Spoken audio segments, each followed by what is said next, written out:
Hello, everyone. Welcome to the channel. And in this video, I'm going to cover the Farberware 12-cup stainless steel percolator.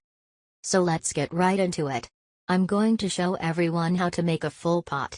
We'll take off the cover. You have the brew basket lid, the brew basket. This is all stainless steel, by the way.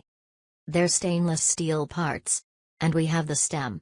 And inside the pot, I don't know how well you guys could see it, but that's your water level indicator. It's actually reversed. You could tell on right by the handle. I wish they would have put it a little bit more on the side of the handle instead of having it covered some of the numbers. But when you fill it, you'll be using the water level indicator in there. So this is very easy to use.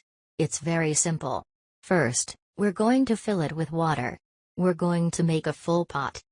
Percolating is the fast and easy way to enjoy the full flavor of aroma of your favorite ground coffee. The speedy percolator produces about 1 cup per minute of delicious coffee. Brews up to 12 cups. Serving is simple thanks to the detachable cord that simplifies moving and pouring the kettle. If you're interested in purchasing the Farberware 12-cup stainless steel percolator, please click the link in the description. Thank you for watching this video. Don't forget to click that subscribe button and tap the notification bell.